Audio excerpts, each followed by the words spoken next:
My wife mocked my cheap watch during a business dinner. I said nothing. 2 hours later, a billionaire saw it and went pale. "Where did you get this?" he asked. I said my father's name. He stood up trembling. "Then she has no idea who you are. I'm glad to have you here. Follow my story until the end and comment the city you're watching from so I can see how far my story has reached." I should have seen it coming. After 30 years of marriage, you learn to read the signs. The way Zoe's jaw tightened when she looked at my clothes. The forced smile she gave the hostess. The subtle eye roll when I ordered the house wine instead of something from their premium selection. But I didn't expect what happened next. We were seated at Ristorante Milano, one of those places where the lighting is dim enough to hide imperfections, but bright enough to showcase wealth. The mahogany tables gleamed under soft amber lights, and the scent of garlic and aged wine hung in the air like an expensive perfume. Zoe had insisted we come here for my meeting with potential clients from Henderson Development Group. "This could change everything for us, Dennis," she'd said while getting ready, applying her makeup with the precision of a surgeon. "These people have real money, don't embarrass me." I'd nodded, adjusting the simple navy suit I'd owned for 15 years. It was clean, pressed, respectable. But as I sat across from Richard Pemberton and his wife Catherine, I could feel Zoe's disapproval radiating from beside me like heat from a furnace. The conversation had been going well. Richard seemed genuinely interested in our company's logistics capabilities. We were discussing a potential contract worth $200,000 when I reached for my water glass. That's when Zoe saw it. My watch. It was nothing special to look at. A simple steel case, aged leather strap worn soft from decades of wear. The face was clean white with black numbers, no diamonds or gold plating. My father had given it to me when I turned 18, and I'd worn it every day since. "Oh my God, Dennis," Zoe's voice cut through our conversation like a knife. "You're still wearing that old thing?" The table fell silent. Richard and Catherine looked up from their menus, clearly uncomfortable. I felt my cheeks warm as I glanced down at my wrist. "It keeps good time," I said quietly, trying to steer the conversation back to business. Zoe laughed, but there was no humor in it. "Good time? Dennis, that watch looks like it came from a garage sale. What will these people think?" "Zoe," I started, but she wasn't finished. "I've been telling him for years to get something decent," she said to the Pembertons, as if I wasn't sitting right there. "But he's so stubborn about spending money even on something as basic as a proper timepiece." Catherine Pemberton shifted in her seat, clearly wanting to be anywhere else. Richard cleared his throat and reached for his wine glass. "I keep telling him, what's the point of working so hard if you're going to walk around looking like you shop at thrift stores?" Zoe continued, her voice getting louder with each word. "Sometimes I wonder if he even cares about making a good impression." My throat felt tight. 30 years of marriage, and she still found new ways to cut me down. I could feel the other diners glancing our way, their conversations growing quieter as they strained to listen to the spectacle at our table. "The watch has sentimental value," I said, my voice barely above a whisper. Zoe scoffed. "Sentimental value doesn't pay bills, Dennis. It doesn't make people take you seriously." I looked down at the watch face, remembering the weight of my father's hand on my shoulder the day he gave it to me. "This belonged to my father," I said. "Your father who worked in a shipyard his whole life," Zoe shot back. "Your father who never owned anything worth more than his monthly paycheck. God, Dennis, when are you going to stop living in the past and start thinking about our future?" The words hit me like physical blows. I felt something crack inside my chest, something that had been bending under pressure for years finally reaching its breaking point. Richard Pemberton was staring into his wine glass as if it held the secrets of the universe. His wife was studying her napkin with intense concentration. "Maybe we should order," I suggested weakly. "Yes, let's focus on why we're here," Zoe said, suddenly switching back to her charming hostess voice. "Dennis gets so emotional about the strangest things, it's actually sweet in a way." But the damage was done. The conversation limped along for another hour, but I could see it in Richard's eyes. The deal was dead. Who would want to do business with a man whose own wife treated him like a failure in public? As we waited for the check, Zoe excused herself to the restroom. Richard leaned forward slightly, his voice low. "That's an interesting piece you're wearing," he said, nodding toward my watch.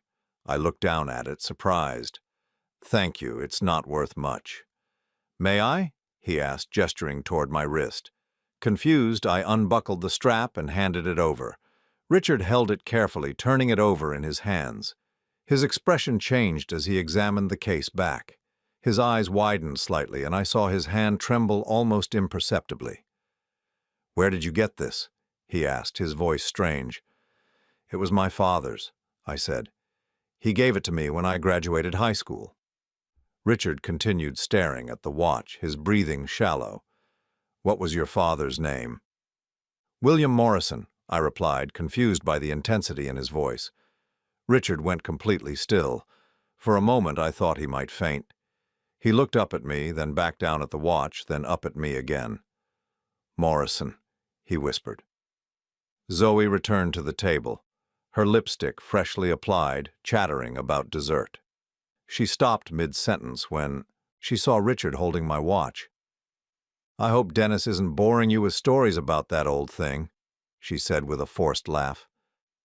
Richard didn't respond. He was still staring at me with an expression I couldn't read. Slowly, carefully, he handed the watch back to me. "Keep it safe," he said quietly. "It's more important than you know." Zoe rolled her eyes. "See what I mean? Everyone's too polite to tell him the truth." But Richard wasn't being polite. There was something in his eyes that made my skin prickle, something that suggested this evening was far from over. As we gathered our things to leave, Richard pressed his business card into my hand. "Call me tomorrow," he said. "We need to talk."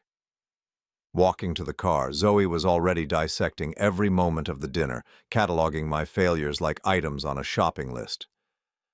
"Well, that was a disaster," she said, clicking across the parking lot in her heels. "Did you see their faces when you wouldn't shut up about that stupid watch? God, Dennis, sometimes I think you try to sabotage us." I unlocked the car in silence, my mind replaying the look in Richard Pemberton's eyes. Something about that watch had shaken him to his core. But what? And why did I have the feeling that everything was about to change? As I started the engine, I caught my reflection in the rearview mirror. For 30 years, I'd been the man Zoe saw when she looked at me. A disappointment, a failure, someone to be ashamed of. But tonight, for just a moment, I'd seen myself through different eyes. And something about that watch had caught Richard Pemberton's attention in a way that suggested there was more to this story than anyone knew, including me. I didn't sleep that night. I lay in bed listening to Zoe's steady breathing beside me, turning Richard Pemberton's business card over and over in my fingers until the edges were soft from handling. The way he'd looked at my watch kept playing in my mind like a broken record. This wasn't the first time someone had noticed it, but it was the first time anyone had reacted that way. Most people glanced right past it, just like Zoe said they would, just like she'd been telling me for 30 years. The clock on our nightstand read 3:47 when I gave up trying to sleep. I slipped out of bed, careful not to wake Zoe, and padded downstairs to the kitchen. Our house was modest, a 2-bedroom ranch we'd bought when we were first married. Beige walls, generic furniture from department stores, nothing that spoke to who we really were, or at least nothing that spoke to who I really was. I made coffee and sat at our small kitchen table, the watch laid out in front of me under the fluorescent light. In the harsh glare, it looked even more ordinary than usual. The leather strap was cracked in places, the steel case scratched from years of daily wear. But I'd never cared about its appearance. It was the last thing my father had given me before he died. The memories came flooding back, as they always did when I held the watch in the quiet hours. My father's voice, deep and gravelly from years of cigarettes. "This watch has been in our family for 3 generations, Dennis. It's not about what it's worth, it's about what it represents." I'd been 18 then, standing in his study overlooking the harbor. The smell of salt air drifted through the open windows, mixing with the leather and tobacco scent that always clung to his clothes. Ship models lined the shelves, each one a reminder of the business he'd built from nothing. "What does it represent?" I'd asked. "Choice," he'd said simply. "The choice to be who you really are, not who the world expects you to be." At the time, I thought I understood. Now, sitting in my kitchen at 3 in the morning 30 years later, I wondered if I'd ever understood anything at all. Zoe had made her opinion of my father clear from the beginning. To her, he was just a blue-collar worker who'd gotten lucky. She never understood why I spoke of him with such respect, why I kept his photograph hidden in my wallet, why I wore his watch every single day. "You're living in the past, Dennis," she'd say whenever his name came up. "Your father worked in a shipyard. He fixed boats. There's no shame in that, but there's no glory in it either." But she was wrong about him. She was wrong about a lot of things. My father hadn't just worked in shipyards, he'd owned them. Multiple shipyards, up and down the East Coast. Morrison Maritime had been one of the largest private shipping companies in the country when I was growing up. We'd lived in a mansion overlooking the ocean with staff and cars and everything money could buy. And I'd walked away from all of it. The decision had seemed so clear back then. I was 29, fresh out of business school, watching my father work 18-hour days to keep the company growing. I saw what that life had cost him. The missed dinners, the forgotten birthdays, the way business consumed every conversation, every thought, every moment of peace. When he died of a heart attack at 62, alone in his office at 2 in the morning, I knew I didn't want that life. I wanted something real, something meaningful. I wanted love that wasn't complicated by money or power or expectations. So I'd liquidated my shares in the company, put the money in trust, and walked away. I'd taken a job in logistics, rented a small apartment, and tried to build a normal life. That's where I'd met Zoe. She was working as a receptionist at a law firm then, beautiful and ambitious and full of plans for the future. She talked about wanting a simple life, a good man who would love her for who she was. She said she was tired of dating men who only cared about money and status. I thought I'd found my soulmate. For the first few years, it was everything I'd hoped for. We lived modestly but comfortably. Zoe seemed happy with our little apartment, our weekend trips to the lake, our quiet dinners at home. She never asked about my family or my past, and I didn't volunteer the information. I wanted to be loved for Dennis, the logistics coordinator, not Dennis, the Morrison heir. But gradually, things changed. Zoe started noticing what other people had. She began comparing our life to the lives of her friends, her co-workers, the people she saw in magazines. The contentment that had once filled our home was replaced by a restless dissatisfaction that grew stronger each year. "Why don't you ask for a promotion?" she'd say. "Why don't you look for a better job? Why are you so comfortable being mediocre?" I'd tried to explain that there were more important things than money, but she'd roll her eyes and change the subject. Over time, she stopped asking and started demanding. Then the demands became criticisms, and the criticisms became public humiliation. Like tonight. Sitting in our kitchen, I realized something that should have been obvious years ago. Zoe didn't love me. She probably never had. She loved the idea of me, the potential she saw in me, the life she thought I could give her if I just tried harder. But I'd been trying to be something I wasn't for so long that I'd forgotten who I really was. I picked up the watch and fastened it around my wrist, feeling the familiar weight of it settle against my skin. My father had been right about choice. For 30 years, I'd chosen to be the man Zoe wanted me to be. The man who apologized for his clothes, his car, his watch, his dreams. The man who sat quietly while his wife destroyed his dignity in front of strangers. I thought about Richard Pemberton's reaction, the way his hands had trembled when he'd held the watch. Something about it had shaken him, something that went far beyond its modest appearance. And tomorrow I was going to find out what that was. I finished my coffee as dawn light began creeping through our kitchen windows. Upstairs I could hear Zoe stirring, beginning another day of disappointment in the life she'd chosen. But something was different now. For the first time in years, I felt like I was waking up too. I had a phone call to make. The watch was all I had left of the man I used to be. But maybe, just maybe, it was enough to help me remember who I was supposed to become. I called Richard Pemberton at exactly 9 o'clock the next morning. My hands were steadier than I'd expected them to be, but my heart was racing as I dialed the number from his business card. "Richard Pemberton's office," came a crisp voice. "This is Dennis Morrison. Mr. Pemberton asked me to call." There was a pause, then the sound of papers shuffling. "Please hold, Mr. Morrison. He's been expecting your call." Within seconds, Richard's voice came through the line, urgent and intense. "Dennis, thank God you called. We need to meet, today." "About the contract?" I asked, though I already knew this had nothing to do with business. "No," he said quietly. "About your watch, about your father, about things you need to know."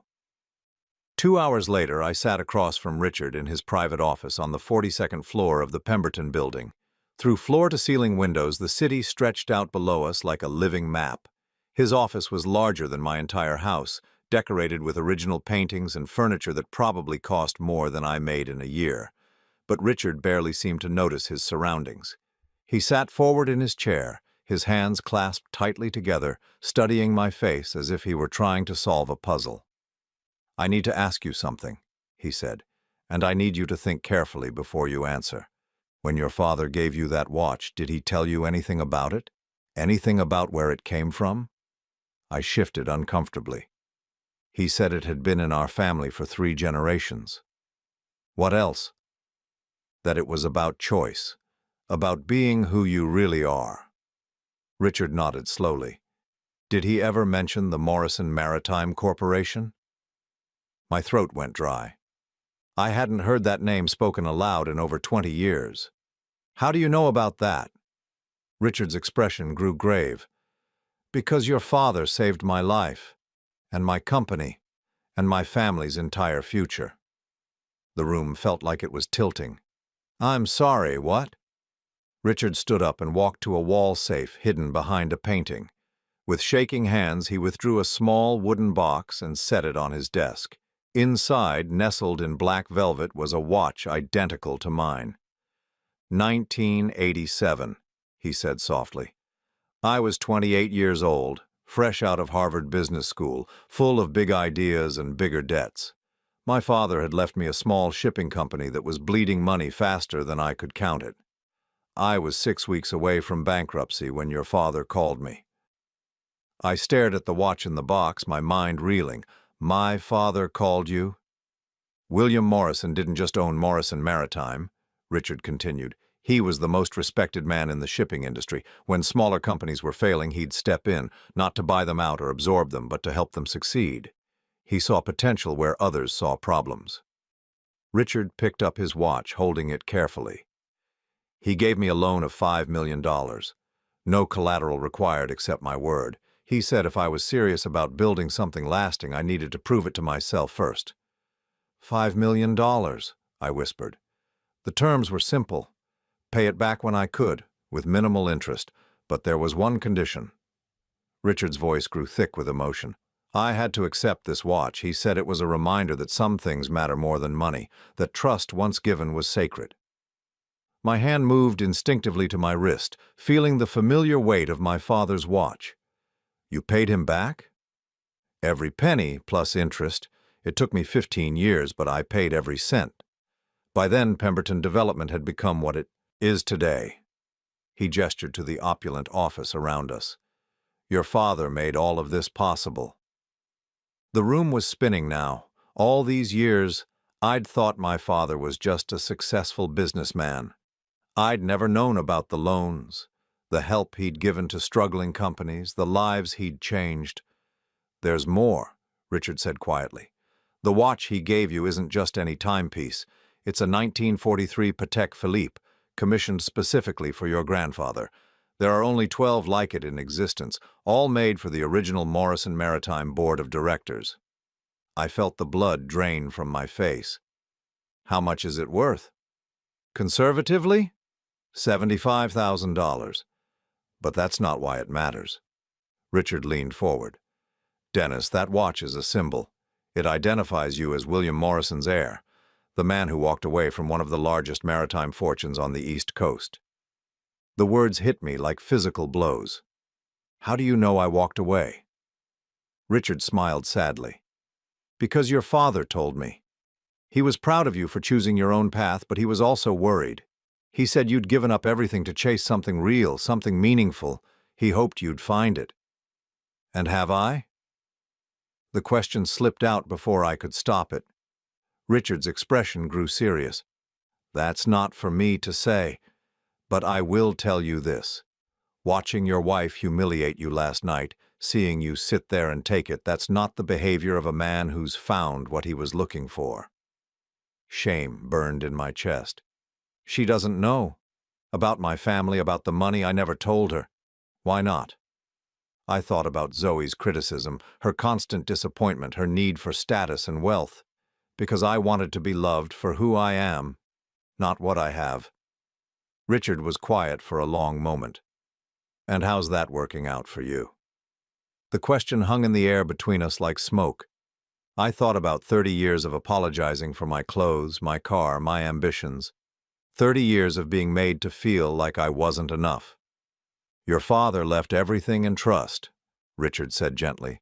The companies, the properties, the investments, it's all still there waiting for you. Morrison Maritime is now run by a board of trustees, but they've been hoping you'd return someday to take your rightful place. How much? I asked, my voice barely a whisper. The trust is currently worth approximately $250 million. The company itself is valued at around $800 million. The numbers were so large they felt abstract, meaningless. A billion-dollar legacy that I'd walked away from to work in logistics for $42,000 a year. Dennis, Richard said, his voice urgent now, your wife doesn't love you. She loves the idea of you, the potential she sees in you. But she's spent 30 years trying to change you into something you're not. That's not love. That's control. I looked down at my watch, thinking about my father's words all those years ago. Choice. The choice to be who you really are. What would you do? I asked. Richard smiled, but there was sadness in it. I'd stop pretending to be poor to test someone who's already failed the test. The ride home felt like the longest 40 minutes of my life. My mind kept circling around Richard's words, around the magnitude of what I'd just learned. I wasn't just Dennis Morrison, middle management logistics coordinator. I was Dennis Morrison, heir to a maritime empire, son of a man who'd quietly changed dozens of lives and built a legacy that stretched across decades. And my wife had spent 30 years making me feel ashamed of who I was. When I walked into our house, Zoe was in the living room flipping through a magazine. She looked up as I entered, her expression already annoyed. You're late, she said.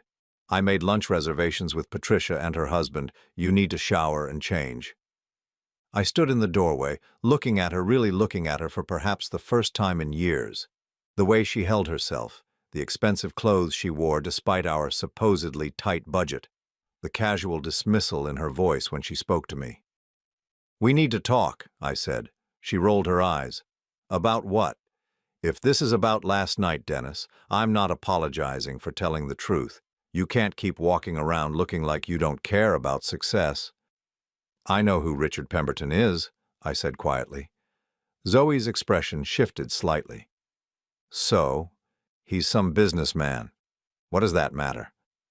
He knew my father. Your father's been dead for 30 years, Dennis. What could that possibly matter now? I walked over to her chair and knelt down beside it so we were eye level. She looked startled by the gesture, probably because I hadn't been this close to her voluntarily in months. Zoe, I said carefully, what if I told you that everything you think you know about me is wrong? She blinked, confusion replacing annoyance. What are you talking about? I reached for her hand, but she pulled it away, always pulling away. What if I told you that my father wasn't just a shipyard worker? What if I told you that I come from money, real money, and I chose to walk away from it? Zoe stared at me for a long moment, then laughed. Dennis, what the hell are you talking about? Your father fixed boats. My father owned the boats, he owned the shipyards, he owned a company worth hundreds of millions of dollars. The laughter died on her lips. That's not funny. I'm not joking. Richard Pemberton recognized my watch because my father gave him an identical one 37 years ago, along with a $5 million loan that saved his company. Zoe's face went pale. You're serious? Dead serious. The trust fund I inherited is currently worth $250 million. The company is worth about $800 million more. For a moment, the only sound in the room was the ticking of the clock on our mantel. Zoe's mouth opened and closed several times, but no sound came out. Finally, she whispered, "Why didn't you tell me?" And that was when I realized the most important truth of all. Because I wanted you to love me for who I am, I said, not for what I have. The look that crossed her face then told me everything I needed to know about the choice I had to make. Then she has no idea who you really are, Richard had said. But now she did, and so did I. The silence that followed my revelation lasted exactly 47 seconds. I know because I counted them, watching the second hand on the mantel clock tick away while Zoe's face cycled through emotions like slides in a projector. Shock, disbelief, calculation. And finally, something that made my stomach turn. Greed. $250 million, she said slowly, as if testing how the words felt in her mouth. Zoe, I started, but she held up her hand. Wait, just wait. She stood up abruptly, pacing to the window and back. You're telling me that for 30 years, Dennis, you've let me think we were struggling?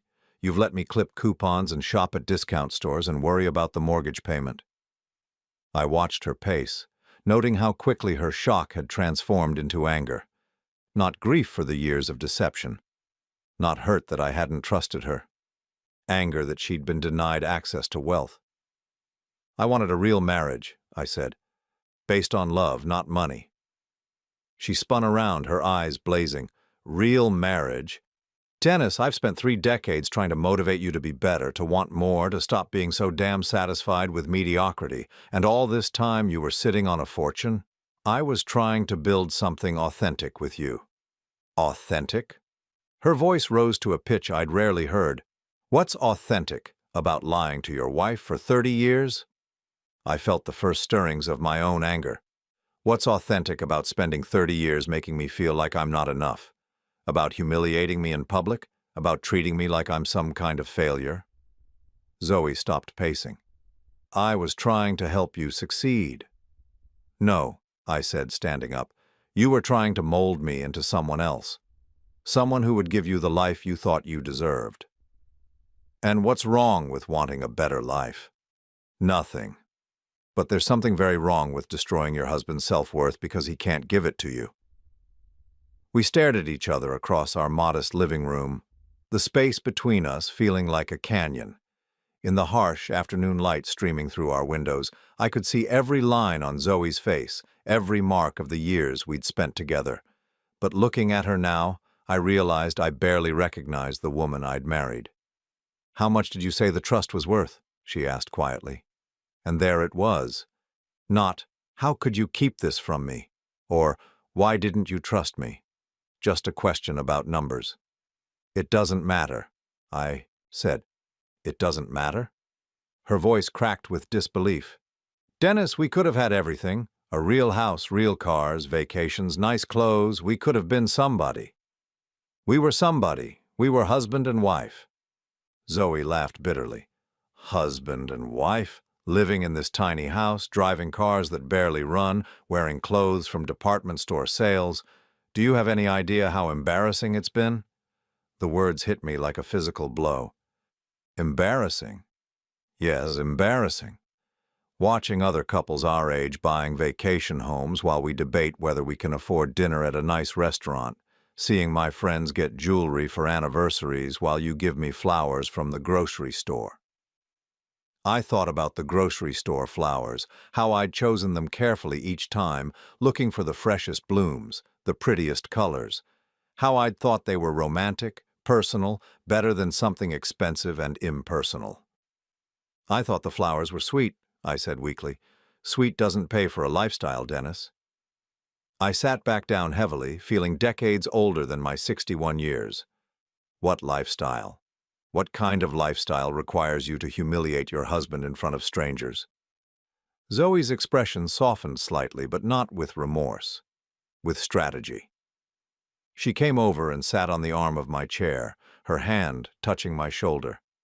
"Honey," she said, her voice taking on the tone she used when she wanted something. "I know I've been hard on you sometimes, but I was just trying to push you to reach your potential. I never stopped believing in you." I looked up at her, seeing the calculation behind her eyes. "Really?" "Of course. And now that I know the truth, now that I understand what you've been going through, we can fix this. We can access the trust, start living the life we should have had all along." "The life we should have had?" "Yes. The life you were born for. The life your father built for you." She squeezed my shoulder. "Think about it, Dennis. We could travel, see the world. We could buy a real house, something we could be proud of. We could finally be happy." I stared at her, watching her spin this fantasy of wealth and status, and I felt something cold settle in my chest. "Zoe, what about the last 30 years? What about all the times you made me feel worthless?" She waved a hand dismissively. "That's in the past. We're talking about our future now. But the past matters. The past is what brought us here. The past is what we make of it." She slid down into the chair beside me, taking my hands in hers. "Dennis, we can start over. We can be the couple we were always meant to be." I looked down at our joined hands, remembering when holding hands with Zoe had made me feel complete. Now it just felt like another manipulation. "What if I said no?" I asked quietly. Her hands stiffened in mine. "No to what?" "No to accessing the trust, no to changing our life. What if I said I want to keep living?" "Exactly as we have been?" Zoe pulled her hands away. "That would be crazy. Why would you want to stay poor when you could be rich?" "Because I'm not poor. I'm simple. There's a difference." "Simple is just another word for settling." I looked around our living room, at the modest furniture we'd chosen together, at the photographs on the walls documenting 30 years of what I'd thought was a shared life. But looking at them now, I realized that in most of the pictures, Zoe was posed, performing for the camera. I was usually looking at her with genuine affection, while she was looking at the lens. Even in our photographs, we'd been living in different realities. "Zoe," I said carefully, "if I access the trust, what happens to us?" "What do you mean?" "I mean, what changes between us? Do you suddenly start respecting me? Do you stop criticizing everything I do? Do you stop making me feel like I'm not enough?" She was quiet for a moment, and I could see her choosing her words carefully. "We'll both change. Money changes everything. We'll be different people." "I don't want to be a different person. I want to be loved for who I am right now." "Dennis, be realistic. Love isn't enough if you're not happy." "But I was happy. Or at least I was trying to be, until you made it clear that my happiness didn't matter to you." Zoe stood up abruptly. "This is ridiculous. You're sitting on a fortune and you want to keep living like we're broke college students. I want to keep living authentically. Authentic poverty is still poverty." I felt something fundamental shift inside me, like a gear clicking into place. "Zoe, answer me honestly. If I told you right now that I was never going to access the trust, that we were going to live exactly as we have been for the rest of our lives, would you stay married to me?" The question hung in the air between us. I watched Zoe's face, saw the moment she realized what I was really asking. Not whether she'd stay, whether she'd be happy to stay. Her silence was answer enough. "I see," I said quietly. "Dennis, you're not being fair. You can't ask someone to ignore financial security." "I'm not asking you to ignore it. I'm asking if you love me enough to live without it." "That's not the same thing." "Isn't it?" Zoe sat back down, but this time she didn't touch me. "What are you saying?" I reached up and touched my watch, feeling the smooth metal case, the worn leather strap. My father's legacy. Not the money or the company or the properties. The choice. The choice to be who you really are, regardless of what the world expects. "I'm saying I've made my decision about our marriage," I said. Zoe went very still. What decision? I met her eyes, seeing clearly for perhaps the first time in decades. I'm saying that 30 years is long enough to wait for someone to love me for who I am. The color drained from her face. Dennis, don't be hasty. We can work this out. Can we? Because I don't think you even know who I am. You've spent so long trying to change me that you've never bothered to actually see me. That's not true. When's my birthday, Zoe? She blinked. What? My birthday. When is it? October 15th. October 23rd. What's my favorite food? Dennis, this is silly. What's my favorite food? Zoe's mouth opened and closed. You're not picky. Blueberry pancakes, like my mother used to make. I've told you that 100 times. I felt tears threatening, but I pushed them back. What's my biggest fear? Dennis, stop. My biggest fear is spending the rest of my life with someone who sees me as a project to be fixed instead of a person to be loved. Zoe was crying now, but I couldn't tell if the tears were genuine or strategic. We can fix this, we can go to counseling, we can start over. I stood up, feeling lighter than I had in years. No, Zoe, we can't. Because the problem isn't our marriage, the problem is that you don't love me. You love the idea of me, the potential of me, the money I could give you, but you don't love me. That's not true. Then prove it. Tell me right now that if we never access the trust, if we live in this house and drive these cars and shop at discount stores for the rest of our lives, you'll be happy. Tell me you'll stop trying to change me. The silence stretched between us, filled with 30 years of disappointment and unmet expectations.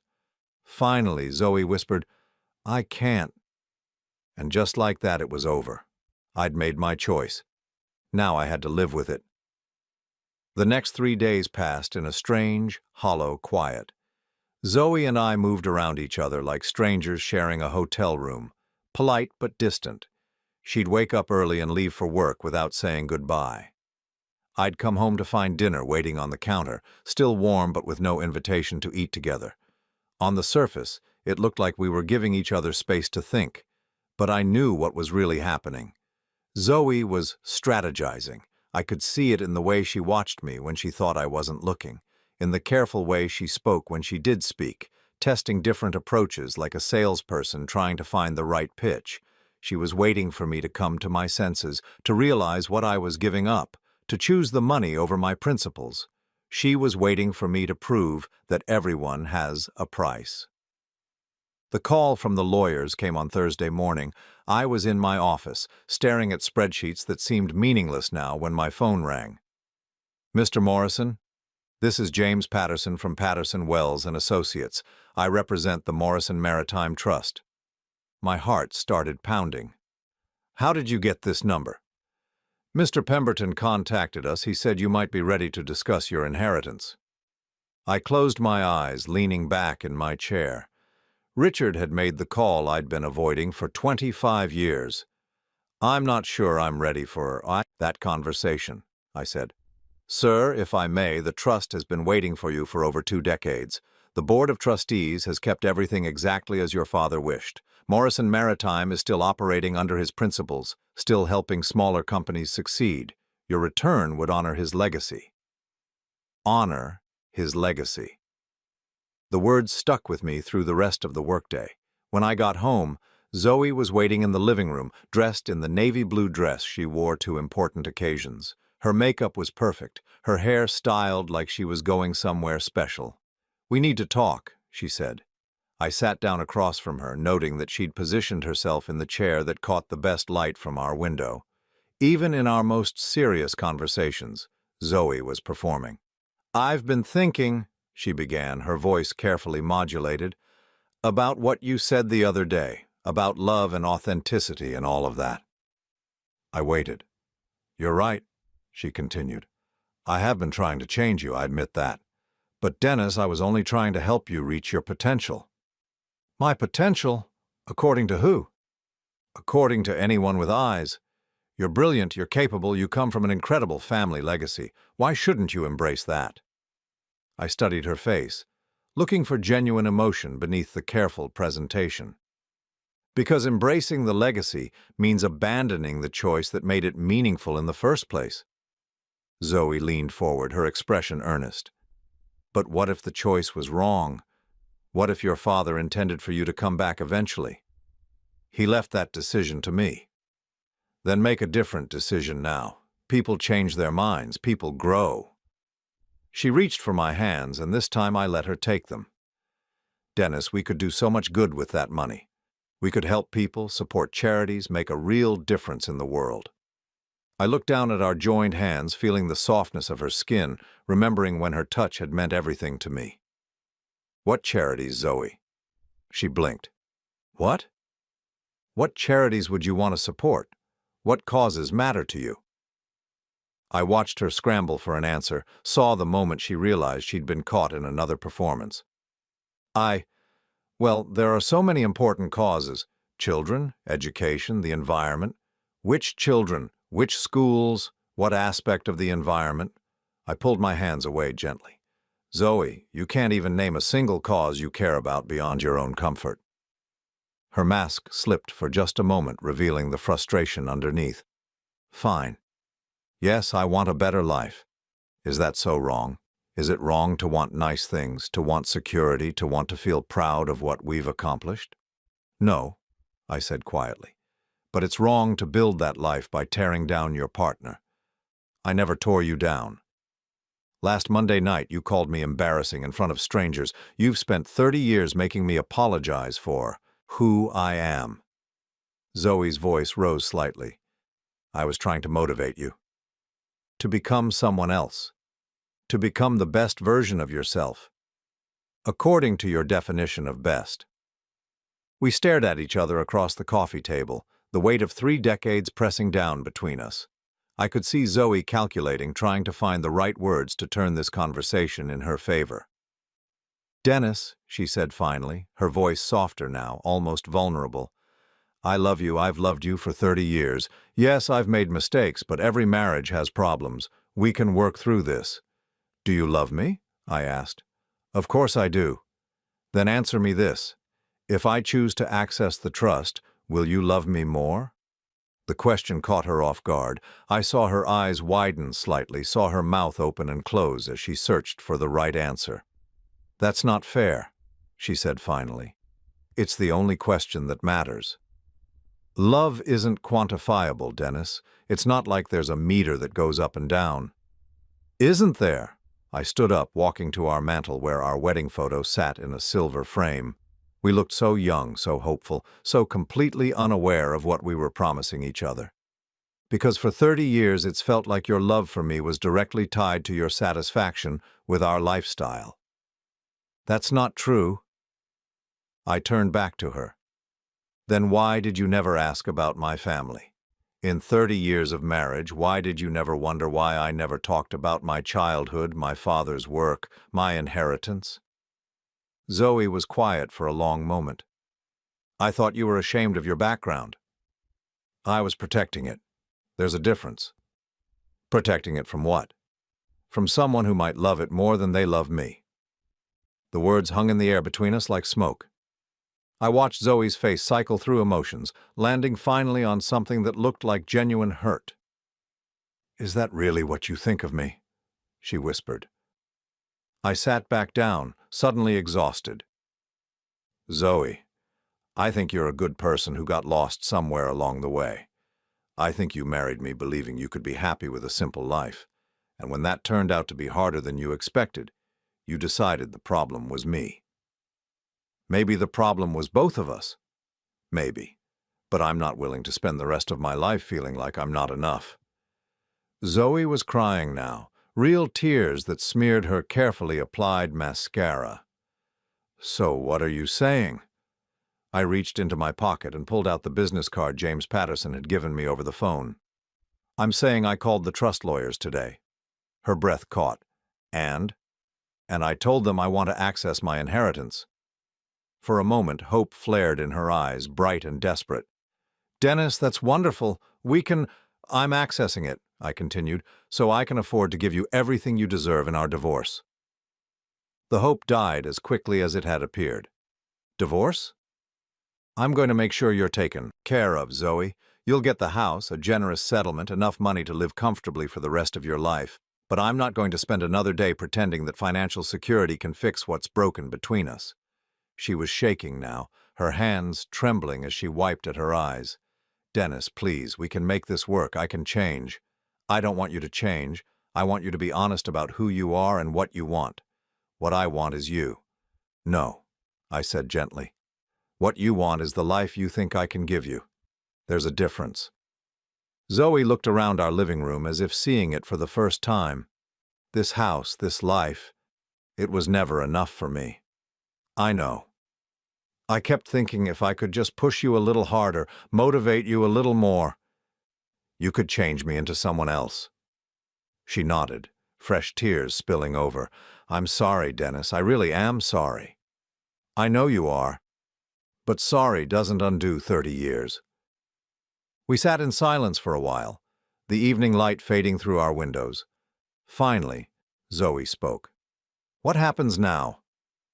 I looked at my watch, my father's watch, thinking about choice and authenticity and the courage it takes to start over at 61. Now, I said, we both get to find out who we really are when we're not trying to be someone else. The next morning, Zoe packed a bag and went to stay with her sister. We agreed to handle the divorce quietly, amicably. She would get the house and enough money to build whatever life she wanted.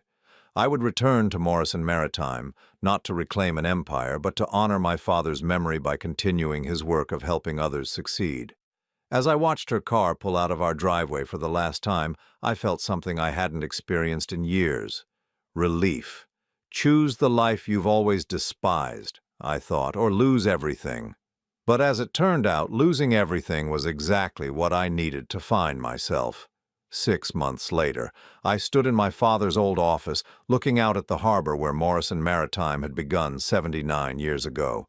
The room smelled of leather and salt air, just as I remembered it. The ship models still lined the shelves, each one representing a vessel that had carried cargo across the world's oceans under our family name. But it wasn't the same office I'd fled as a young man. Gone were the mountains of paperwork that had consumed my father's final years. The frantic phone calls, the 18-hour days, the consuming obsession with growth at any cost. In their place was something simpler, more deliberate, a business built on relationships rather than transactions. The transition back to Morrison Maritime had been smoother than I'd expected. The board of trustees had maintained my father's vision beautifully, growing the company by helping smaller firms succeed rather than absorbing them. They'd honored his commitment to ethical business practices, fair wages, and community investment, but most importantly, they'd preserved his legacy of giving struggling entrepreneurs a chance to prove themselves. My secretary knocked softly on the door. Mr. Morrison, the 3 o'clock appointment is here. I turned from the window, adjusting the cuffs of my simple white shirt. I still dressed modestly, still drove the same reliable sedan I'd owned for 8 years. Money, I'd learned, was a tool, not an identity. Send them in, please. The young couple that entered my office reminded me of myself at 30, full of hope and desperation in equal measure. The woman carried a worn briefcase. The man clutched a manila folder thick with business plans and financial projections. Mr. Morrison, the woman said, extending her hand, I'm Sarah Chen, and this is my husband, David. Thank you for seeing us. I gestured to the chairs across from my desk. Please sit. Tell me about your company. For the next hour, I listened to their story. A small logistics firm specializing in sustainable shipping practices, struggling to compete with larger companies despite having superior technology and environmental credentials. They needed a loan of $800,000 to expand their fleet and hire more drivers. Banks had turned them down. Venture capital firms wanted too much equity. They were weeks away from bankruptcy when someone had given them my name. We know it's a long shot, David said, his voice tight with anxiety. But we believe in what we're building. We think we can make a real difference in the industry. I studied their business plan, noting the attention to detail, the realistic projections, the clear understanding of their market. But more than that, I saw something in their eyes that reminded me of Richard Pemberton all those years ago. The hunger to build something meaningful, not just profitable. What makes you think you can succeed where others have failed? I asked. Sarah leaned forward. Because we're not trying to be the biggest, we're trying to be the best. Our customers stay with us because we care about their success, not just our bottom line. I smiled, thinking of my father's words about building relationships rather than empires. I'm going to approve your loan, I said. The relief on their faces was immediate and profound. David's eyes filled with tears, and Sarah gripped her husband's hand tightly. "Thank you," she whispered. "You have no idea what this means to us." Actually, I do. I opened my desk drawer and pulled out a small wooden box. Inside, nestled in black velvet, was a watch identical to the one on my wrist. "This comes with the loan." David looked confused. "I don't understand." "It's a reminder," I said, fastening the watch around his wrist, "that some things matter more than money, that trust once given is sacred, and that success isn't measured by what you accumulate, but by what you help others achieve." As they left my office, their gratitude filling the air behind them, I felt the deep satisfaction that had eluded me for so many years. This was what my father had built. Not just a company, but a legacy of helping others succeed. My phone buzzed with a text message. I glanced at the screen and smiled. "Dinner tonight. I'm making those blueberry pancakes you love." Ellen. Ellen Martinez had come into my life 3 months ago when she'd interviewed me for a local newspaper article about Morrison Maritime's community investment programs. She was a widow, a retired teacher who now freelanced as a journalist. She drove a 12-year-old Honda, lived in a small apartment filled with books, and had never asked me about my money. Instead, she asked about my dreams, my fears, my favorite foods and childhood memories. She listened when I talked about my father, about the choices that had shaped my life, about the 30 years I'd spent trying to be someone I wasn't. I texted back, "I'll bring the coffee, the good kind from that little shop you like." Her response came immediately. "Perfect. Don't forget to wear that handsome watch." I looked down at my father's timepiece, thinking about the chain of choices that had brought me to this moment. Walking away from the family business, marrying a woman who couldn't love me as I was, hiding my true identity for 30 years, finally finding the courage to reclaim it. Each decision had seemed monumental at the time, but now I understood they were all part of the same journey. The journey to discover who I really was when I stopped trying to be someone else. The intercom buzzed again. "Mr. Morrison, there's a call for you on line 2. "Who is it?" "A Zoe Morrison. She says it's personal." My heart skipped slightly. In the 6 months since our divorce, Zoe and I had spoken only through lawyers. The settlement had been generous. She'd received the house, $2 million in cash, and enough monthly support to live comfortably. I'd heard through mutual acquaintances that she'd moved to a bigger house in a better neighborhood, joined the country club, started dating a plastic surgeon. "Put her through?" Zoe's voice came through the phone, tentative and strangely small. "Dennis, I hope I'm not interrupting anything important." "Not at all. How are you?" I'm fine. Good, actually. The house is beautiful, and Richard, that's who I'm seeing now. He's very successful." "I'm glad you're happy." There was a long pause. "Dennis, I saw the article about Morrison Maritime in the newspaper, about the loans you're giving to small businesses. Ellen did a nice job writing it." "Ellen?" "The reporter who interviewed me. We've been spending time together." Another pause, longer this time. "I'm happy for you, Dennis, really." I waited, sensing there was more. "I called because I wanted to apologize," she said finally. "Not for the divorce. I think we both know that was the right thing, but for the years before that, for making you feel like you weren't enough." I was quiet for a moment, surprised by the emotion in her voice. "Thank you for saying that." "You were always enough, Dennis. I just couldn't see it. I was so focused on what I thought we should have that I never appreciated what we did have." "We both made mistakes, Zoe. Maybe. But you never made me feel worthless. You never criticized everything I did or made me apologize for who I was." Her voice cracked slightly. "I'm sorry it took losing you for me to understand what I'd lost."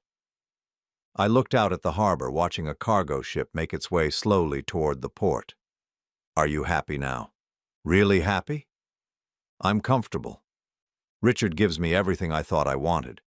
But Dennis, comfortable isn't the same as happy, is it?" "No," I said gently, "it's not. I hope Ellen knows how lucky she is. I'm the lucky one." After we hung up, I sat in the quiet of my father's office, thinking about the different paths our choices create. Zoe had chosen comfort and status. I had chosen authenticity and connection. Neither was wrong, but only one had led to peace. At 6:30, I left the office and drove to Ellen's apartment. She greeted me at the door wearing jeans and a paint-stained sweater, her gray hair pulled back in a messy ponytail. She looked beautiful. "How was your day?" she asked, taking the coffee from my hands and kissing my cheek. "Good. I helped a young couple save their business." "That must feel wonderful." I followed her into the small kitchen, watching her move efficiently around the space, preparing the pancake batter from scratch. This was what I'd been searching for all those years without knowing it. Not just love, but the right kind of love. Love that celebrated who I was, instead of trying to change me. "Ellen," I said, "can I ask you something?" "Of course." "When you first met me, when you interviewed me, what did you think?" She smiled, not looking up from the mixing bowl. "I thought you were the most genuinely content person I'd ever met. You seemed comfortable in your own skin in a way that's very rare." "Even though I'm not flashy, not trying to impress anyone?" She stopped stirring and looked at me directly. "Dennis, do you know what impressed me most about you?" "What?" "The way you talked about your father. The respect in your voice, the pride in carrying on his work, and that watch." She nodded toward my wrist. "Most successful men wear expensive watches as status symbols. You wear yours like a prayer." I felt my throat tighten with emotion. "I love you." "I love you too." She went back to stirring the batter. "Now sit down and tell me about this young couple you helped today." As I told her about Sarah and David Chen, about their dreams and struggles and hopes for the future, I realized something profound. For the first time in my adult life, I was exactly where I was supposed to be. Not because I'd achieved something or accumulated something or impressed someone, but because I'd finally stopped pretending to be anyone other than myself. The watch on my wrist ticked steadily, marking the moments of a life finally lived authentically. Outside Ellen's kitchen window, the city lights twinkled like stars, and somewhere across town, a young couple was probably celebrating the loan that would save their business. My father had been right about choice. The choice to be who you really are, not who the world expects you to be. It had taken me 61 years to fully understand that lesson, but better late than never. I was home at last, not in a place but in myself. And for the first time in my life, that was more than enough.